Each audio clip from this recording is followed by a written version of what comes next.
This is Rebecca Lowe, or Rebecca Lua, if you listen to Suboptimal Radio, and you are listening to Men in Blazers on the NBC Sports Network. It's unbelievable!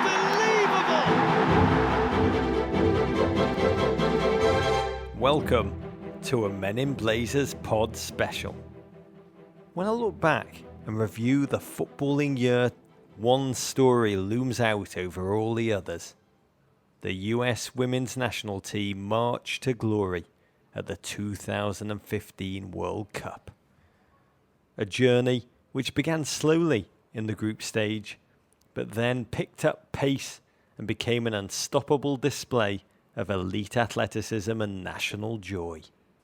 Three of the winners, Ali Krieger, Becky Sauerbrunn and Heather O'Reilly, took the BlazerCon stage by storm, reliving their experiences with Fox Sports' Katie Nolan, our friend and studio mate from Garbage Time.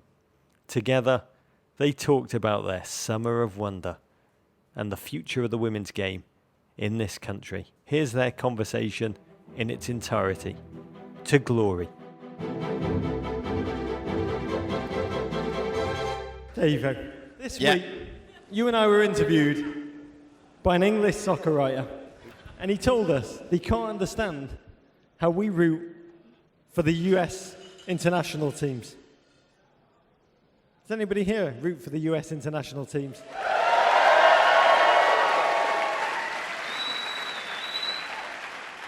And I told him that the honest truth is, I fell in love with American soccer shortly after I landed on these shores, like Eddie Murphy in Coming to America. Yeah. I've always seen you more as the Arsenio Hall character in that movie. But I fell in love when I first saw Alexi Lalas and Marcelo Balboa swagger onto the field, clad in their stonewashed denim delight. And as someone who's lived the immigrant experience in this country, who loves football and loves America and wakes up every morning, and the first thing I think is, thank God I live in America. Thank God I live in New York City. There is nothing I adore more in the world than the feelings I experience when I watch the United States play football. Take that, St. Vincent. And the Grenadines.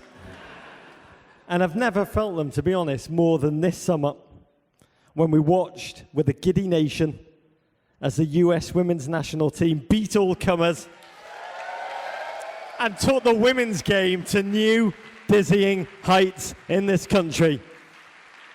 Okay, the host of this next panel is one of the rising stars of sports media, and dare I say, American culture. Her unique voice and biting wit have made her the smart alternative to bald men who repeatedly make Wayne Rooney jokes. She's enjoyed a meteoric rise in the last few years, a rise that I've got to watch firsthand as the executive producer, suboptimally working on some of her very, very good shows. She now hosts her own superb show on Fox Sports 1. It's called Garbage Time. If you haven't watched it, watch it. Ladies and gentlemen, we welcome to the stage, hailing from Framingham, Massachusetts, our panic roommate, the one and only Katie Nolan.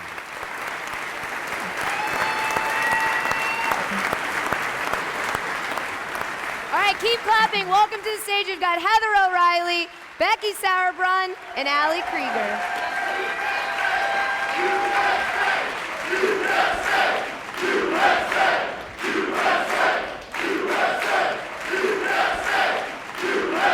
Hi, guys. Thanks for being here. Thanks for having us. Obviously, I don't know if you guys know, you won, which is huge. But I don't want to start there. I want to start with like the last few months you've had of your life, which have been a whirlwind. Let me tell you all about it. Let's just run through some of the amazing things that have happened to you since you won in July. So July 10th was the parade in New York City. Yeah. Did anybody go? You guys went to that? Nice. Yeah. I was there too. One of the coolest things that I saw was so many little young girls in all of your jerseys. How cool was that for you guys? Leading up to the parade, I grew up in New Jersey, so I remember I remember watching ticker tape parades on TV when I was a little girl, and so when we were told that we were going to be having a ticker tape parade for us, I was kind of like, well, I hope people show up, you know? I was a little worried about the attendance, and then the day of was just absolutely breathtaking. The amount of people that were there was just thousands and thousands of people lining the streets of Lower Manhattan screaming for us, and yeah, it was just absolutely incredible to see the young people just inspired by what we were able to do, and we're looking forward to seeing what the next generation has to offer. Yeah, it's very exciting. It's the first women's team to be honored with a ticker tape parade, and that was a huge deal. But then the next day, you were on stage for the Taylor Swift concert, which is also kind of a huge deal. Well, I'll say this much. After meeting Taylor Swift, there's no doubt in my mind why she has been so successful over the years. I mean, she's incredible. She was so welcoming to us. Back in her dressing room, and she sort of was telling us the run of show and how it was all going to work. She huddles us up, and she's like in the middle, like doing X's and O's, and she's like, you know, With her nail polish. Yeah, she brings her nail polish out, and she's like, okay, here I am singing Style. Next, you guys are going to come out under stage, and the stage is going to rise up. Crowd's gonna go crazy, and we're gonna celebrate you guys like the champions you are. And everybody was just like rallied around each other. Abby was like getting so hyped, and yeah, it was pretty cool. You can imagine that. Then you went to a place called the White House, is that what that says? On October 27th, and Obama, our president, said, "This team taught all of America's children that playing like a girl means you're a badass." That was badass. The president to curse. How cool was that experience? His speech, and it was very inspiring, and we're just so honored to have been able to be there and to meet him and to celebrate together. God, this list isn't even close to over, so I'll just blow through it. November 10th, you guys were Glamour Women of the Year. With people like Misty Copeland, Caitlyn Jenner, you guys were called the Game Changers. How is that to be honored with such amazing women? That was just such an inspiring moment to be in a room full of powerful women and advocates, and it was a really, really inspiring night, motivating, and I think it makes us all want to work even that much harder. It was incredible to meet various actresses and artists, and just at the powerful levels that they're at, and just to see what they can do, you know, in other areas and not just in sports. So let's talk about the World Cup. Let's talk about what got you to do all of these really cool things. So let's go all the way back. It started with the group of death, which I feel like every time there has to be a group of death. Yeah. Does that narrative matter to you guys? Did that affect you? Did it motivate you? Did it have you get a little worried before you started? Well, we were all together, right? When In Brazil. Yeah, we were. We were all together when the brackets came out, and we were all in the same room, and they had it up on a big screen for us. I just remember the consensus in the room was just like, bring it on. We were so prepared, we were ready, because you want to play the best. You're at the best tournament in the world. You want to, you know, in order to be the best, you have to beat the best, and we were prepared to do that, so. Yeah. So early on, when there were some struggles against Sweden and there started to be this panic among fans or people who don't play, did you guys feel any of that? Were you worried at all? Ever? I mean, no, you just knew you were going to win. We obviously knew that we weren't playing up to our potential, and so we kind of knew that it was breaking down a little bit, and I don't think we panicked at all, because I think we have enough fight and grit and such a tough mentality that we could actually win games based on that alone, and we were just kind of like vying our time for everything else to start clicking. So I think by the time we got out of the group of death, there was some sort of mentality shift, and everything started working together, and I think you saw that in the last 3 games or so, that we just kept getting better and better and better. So we never lost the faith. You know, we obviously knew that we weren't reaching our potential, but I think we got there by the end. And you went 540 straight minutes without allowing a goal. That, like, how does a streak like that on the biggest possible stage, I mean, the World Cup, how does that happen? I think honestly we were just doing our job and what's expected of us and what, we expect out of ourselves. And that's, first, we're defenders. Just speaking for Becky and I think that that's our first job. So we were like, we're going to defend our butts off, and then you front six, you do the rest. Like we're going to give you as much support as we can, and then let's just go from there. But first and foremost, in your position, you have to do your job, and then whatever else comes is just an extra added bonus. I think too, just to add on, some of our training sessions against each other are like epic battles. So I think that training together with the mentality that we have day in and day out makes us so prepared for those tournaments and to play at the highest level, because we face it day in and day out on the training field. And I think we always say we have the best and second best team in the world. I think I'll agree with that. We got to talk about Jill Ellis. She just seemed to make all the right moves throughout the tournament, and she stayed so poised and composed. Speak a little bit about what she did for you. I think the composure is what we needed in a tournament like that when, all the nerves are, battling. And so I think her composure made us feel a little bit more secure. And she is a hard ass. And so we trained so hard going into the tournament, and we put ourselves in every single situation that we could ever face. And we played some of the best teams in the world leading up to that tournament. So we knew exactly where we stood. And I think that's a credit to her for putting us in those situations so that we had the confidence going into that tournament. I think that, we did a good job sort of creating a bubble, and Jill went back to that concept a lot, that it was going to take the 23 people on the team, going to take our support staff. We had to stick together. Don't let outside influences sort of burst that bubble. At the same time, we knew that, we weren't playing up to our potential and that there was critics out there. In hindsight, what was cool about that is that there was a jump in the standard that you all had for us, and we felt that. And I think that that's actually a giant step for the women's game, that it wasn't just like, oh, they got through the group, that's great. It was, well, they got through, but that's not going to win this thing. That, again, is just, it's wonderful for the women's game. It's saying that you all appreciate the good product that we put out there and that we're capable of putting out there. Let's talk a little bit about that incredible final game. Was it as surreal there when you're in it? Did you feel it as early as, because watching it home was like, oh, okay, this is over as soon as it started. Did it feel that way for you guys? Yeah, I think, once Carly, honestly, yes. People ask me randomly, like, "What? Oh my God, the final was so exciting and crazy. What were you thinking?" I was like, I was thinking the same thing. Running around chasing Carly after her third goal in like the 12th minute, I don't know. And I got more tired chasing her, celebrating. But I remember, I think after her third, I don't know, when she hit it from half field, yes. Half field, we all were like, what the what?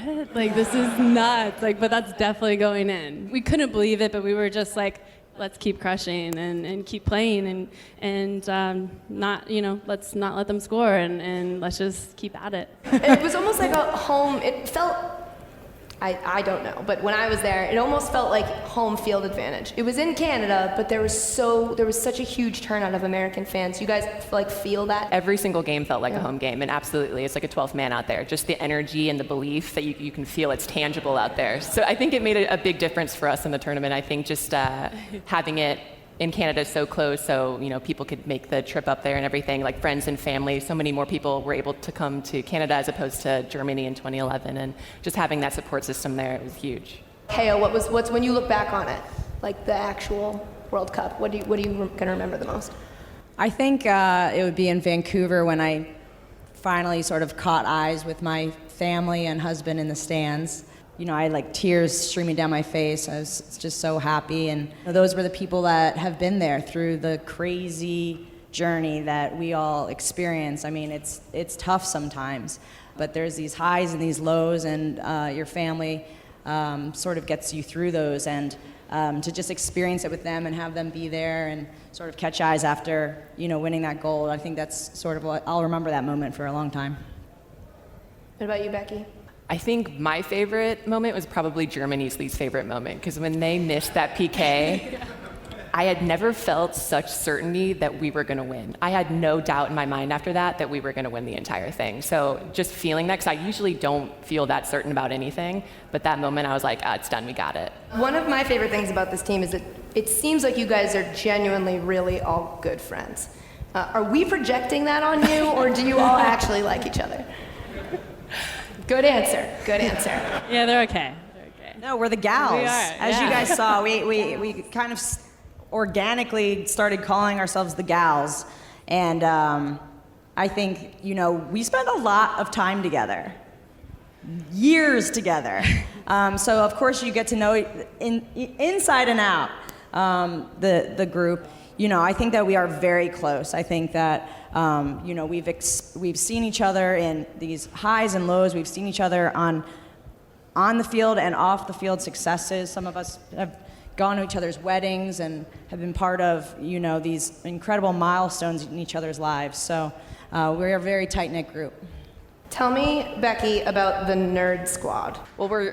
Yes, it's good. Nerds forever. Nerd Squad. Well, we're kind of dwindling in numbers, so I'm thinking that we're going to have like a reboot coming up soon. We're going to have some tryouts, but I mean, we're together so much and we travel the world, and that's one of the perks of our job. And so we kind of, a little group of us like to actually do things on these trips that we go to. So it's just a group of us that actually like to, kind of experience the cuisine, or like to go out and in the country that we're in and just kind of experience what it's like to be there. We also like to read and do other things, but we're definitely needing to hold some tryouts because most of the Nerd Squad has been cut from the team in the last few years. What about video games?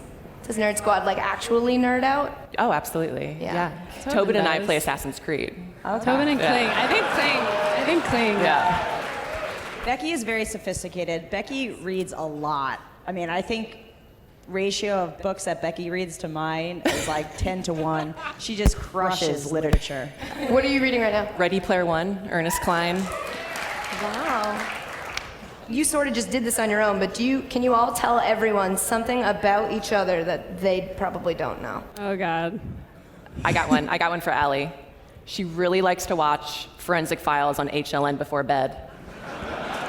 And she's gotten me to love it too. So now I'm in my apartment, I'm like, HLN, trying to find something to watch. Becky needs a sponsorship from Marvel Comics. She really wants that. If anybody has any connections out there, Bring it to me. and she wants a character of herself. I think we need to make that happen immediately. Pretty cool. We need a thing about Heyo that nobody Yeah, knows. do you guys even know me?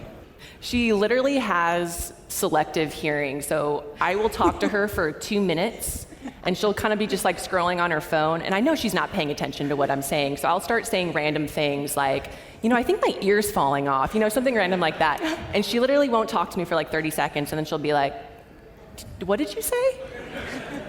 And it happens, all the time. Who would you say is the class clown of your team? If you had to give superlatives. I would say Megan Rapinoe. Yeah, Pino. A-Rod and Pino are very funny, and Abby's just all over the place. Yeah. She's like the force that comes into the room and you know that she's there. Super funny. Who's the most talkative? Abby. Abby. Who is the most ambitious? Ooh, I think Megan Klingenberg is pretty ambitious. Kelly O'Hara, I'd say they have a lot of really good ideas for the future of our team and what they want to do after soccer. Who takes the most selfies? Sydney. Who's the worst dancer? Abby? Abby. I think she's I'm just glad it didn't come over here because I was worried about that one. I was gonna say you were a close second, but Abby for sure is. I've heard Abby has mom dance moves.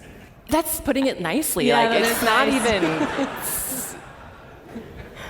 Do you guys ever feel any competition to get sponsorship opportunities? You technically are competing against each other to be the darling of the team. Do you feel that ever? I think genuinely we're just really happy for one another when someone lands something big, because their success is brought to the team and that it brings us into that success as well. So I think genuinely we're very happy for one another.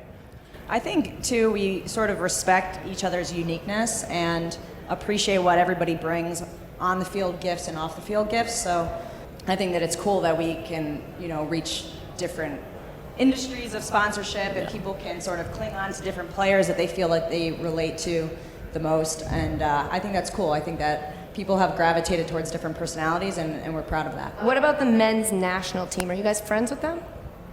But we don't really see them too often. Maybe one of these days we could have a double header at some point. But no, we support them 100%, and they obviously support us, and we know that they're super proud of us. And so I think basically maybe through social media a lot more than in person. But I know a few of us are friends just from, either club teams, college teams, or pro teams. Yeah, I would like to see us do more together, to be honest. They haven't had the success that you guys have had, but MLS has been growing. And the NWSL, which you all play in, by the way, congratulations. Tell me a little bit about the NWSL and the state of it right now. It's going into its 4th season, it's expanding. Historically, I don't think a women's league has lasted longer than 3 years, so this is kind of a huge deal. How can you keep that going? I think what would help is we need to start diverting some of the success we have with the national team down to NWSL. So it can come down to, ownership and marketing and making sure people know the markets that we're in. Luckily, the Federation is so involved and they're helping with that sort of thing. But we really just need to get our names out there and the teams out there. Most of the people in Kansas City don't even know there's a professional team there, and we're back-to-back champions. So we need to do some of the things that we do with the national team down to the NWSL level and just divert some of that success. And I also think that it can't just be 2 years out of every 4 that people pay attention to women's football. I think, we need to do more marketing, more advertising for, our club teams and the youth national teams. And I think that we need to be put more on television. Our games need to be shown, and people...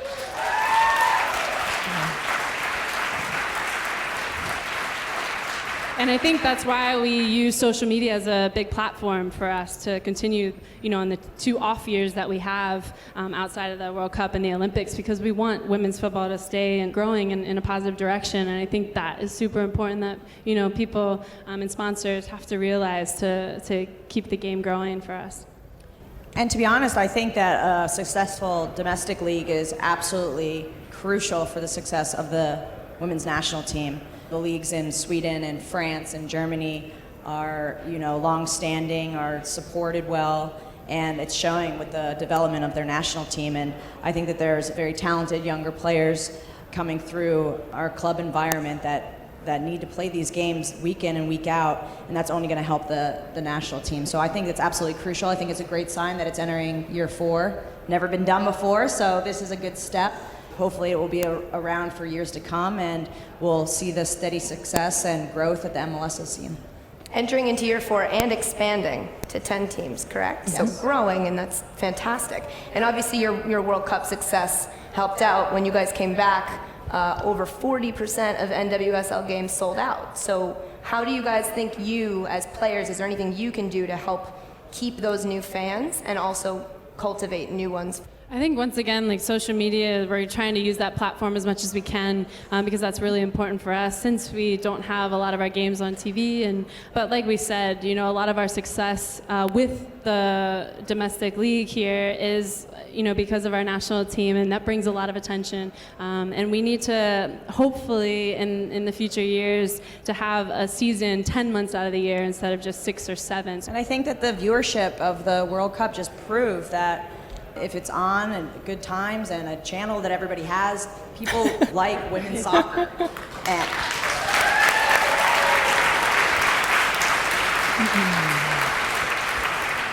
so we obviously hope to get more of our NWSL games on TV. I think that will only just help grow the game. You have a deal this year, a broadcast deal, right, with Fox, which is a great channel. We'll be on the same channel together called Fox Sports 1. Google it, it exists. Find it, have it, and then watch them. And if you want, you can stick around and watch my show too. A lot of the conversation after you guys won was that you're changing the game for female athletes, and that finally we're all talking about women's sports.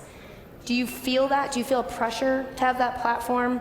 Like, what's the next step for us to keep this conversation going? Because it's a conversation that needs to be had, and we're finally having it, thanks to you. So I'm curious to know your thoughts on what you think the next step is. I think we need to get more powerful people in the powerful positions, as in FIFA and within U.S. soccer, and that can also be women.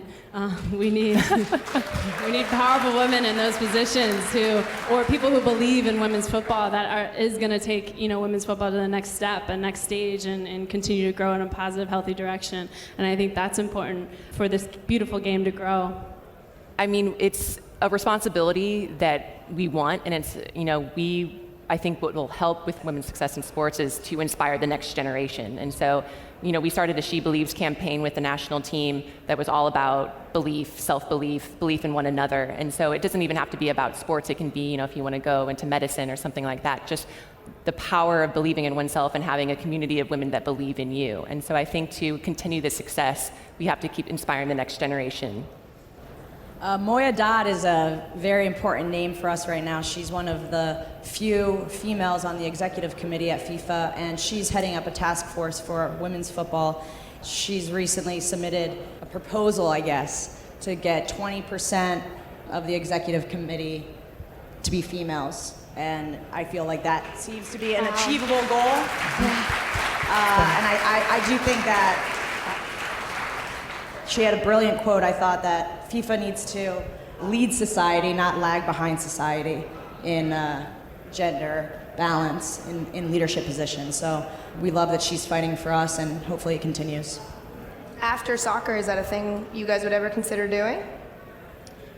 Abby's first. Yeah. See what she does. All right. Summer Olympics. Are you thinking about that yet? Rio 2016. Is this a thing? It's definitely a thing. It was a thing right after finished the World Cup. It's kind of like on to the next. We're ready to go. But we needed this break that we have right now in November. These couple weeks off that we get to refresh, recharge, relax. Most importantly, to get that energy back to start the journey back again. And to celebrate the fact that you won the World Cup. Yeah, but it's been like 4 months now. So we've done a lot of celebrating. You guys you're on a victory tour right now, correct. right? 10 games. How's that been? Have you seen a lot of young fans? Any amazing experiences you've had on that? I mean, it's just been so great celebrating with our fans, and the venues that we've been to, we've gotten a lot of people at our games, and it's just great to interact and to talk about the win, the World Cup, and just bringing it back to the fans. It's been absolutely wonderful. Yeah, but it's for Jill Ellis, it's definitely been, okay, we won, and now what's next? I mean, they're already getting into evaluating players, preparing our team for the Olympics, and I think that is what made our team so great, from Mia Hamm and Michelle Akers to now us and Alex Morgan, all these young players coming up, is we are so competitive and we're so eager to improve. So we're very happy that we won, but it's already one eye on Rio. Of course, we're very proud of what we accomplished this summer in Canada, but we want to dominate even more next summer and win gold again. Immediately after you won, to go back for a second, how did you celebrate? Like that night, what did you do? That was epic. That was really fun. The actual celebration in the locker room was unbelievable, so amazing.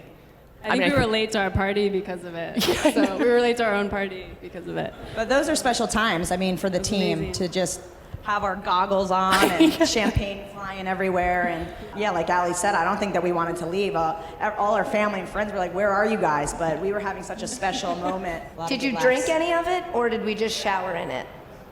The champagne. Little Did you drink any drinking, of it, or did you just spray it on It's each both. other? It was both. Yeah, that's important. Yeah. That helps.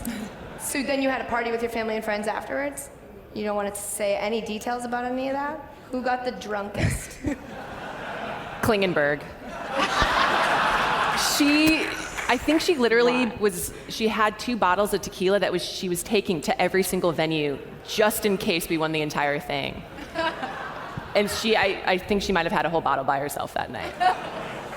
Well, when we walked in, we got on stage, and all of our family and friends were standing out in the audience, and we were passed a whole bottle of champagne, each one of us, that we could pop open and just spray or drink or do whatever. So it started off really well. And Ashlyn Harris was the DJ of the night. They had, of course, a DJ on stage for us, and then all of a sudden Ashlyn got up there, I think, like, on it all night long. It was awesome. EA Sports is obviously one of the sponsors here today.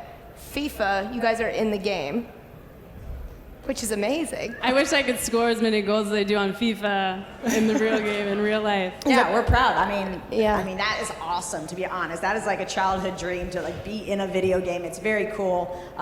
We think it was a very smart move for EA Sports to put women in the game, and I hope that it pays off for them because not only was it a cool thing for us, but I think it was a good business decision for them. It's a big deal too because FIFA's done such a great job of helping grow soccer in America, and so to now have women be a part of the game seems like one of those things that maybe should have happened sooner, but it's kind of represents it's a big deal. It's a cultural shift. Now, what we need to talk about though are your ratings on FIFA. Becky, you got an 86. Thanks. Ali, you got an 82. Maybe it should be higher. And Heather, fix 81. that. So how do we feel about these ratings? Are they accurate? I would say that they absolutely should be higher, for sure. Thanks, Becky. I mean, yeah, absolutely. No doubt in my mind. I was disappointed in my speed. I'm a lot faster than that. Whose FIFA version of themselves look the least like themselves? I don't know. I think everyone It's pretty accurate. good, yeah. I think there was a few that were like so spot on. Like I think that Megan Rapinoe and Sydney LaRue were. Yeah, Sid's was really good. Sydney's They looks, had yeah. all the tattoos, perfect. It was awesome. Okay, last thing we have to talk about is this World Cup movie that the men in Blazers are so obsessed with casting. What is it called? Women are from Victory, men are from Germany, right? So, it's a perfect name. So we have a couple based on what the women have answered. Like Kelly O'Hare wants to be Kate Mara. That got me confused because Mara, whatever. Megan Rapinoe said Tilda Swinton, which is perfect. Spot on. Like I've done side by side. It's like Yeah. that's the most perfect casting. Becky, you said Elizabeth Banks. Yeah, I mean, she's, gorgeous, so That makes perfect sense. That fits. I would like to be it. played by that. But I think she's just super successful, and she's a great actress, great director, funny person, just seems really accomplished, and I don't know, hopefully it would be a good fit. But most importantly, she's beautiful, so it's perfect. Heather, you said Jennifer Garner. She seems cool and she's fairly attractive. That's all you need. Ellie, you haven't answered this question yet. So I figured we should probably pick someone for you. Right? I don't know. What do you guys think? Any suggestions? Adina Adina Menzel. Menzel is a good one. I was thinking Sandra Bullock. Ooh, that's a great one. Thank she's you. cool. A little Sandy B. Mm-hmm. You totally work could with be, that. Could be Sandy B. You guys are incredible. You are changing the game, and I think that I think we'll look back on this years from now and be like, those are the women that started this movement.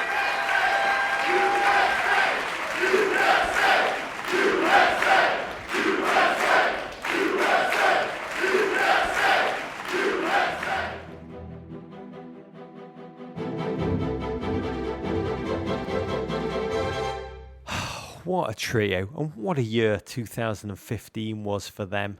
What a year 2016 will be for them at the Olympics in Rio, I am sure. It makes me crave 2016, but be warned, the year starts in the most suboptimal way possible with the Men in Blazers show, which returns to the screen January 4th on NBCSN. We will be joined by my hair hero, Kevin Doyle. Yes, Mosley from Downton Abbey will shove himself into our panic room. I cannot wait. Until then, we wish you GFOPs and your families a happy start to the new year, health, and please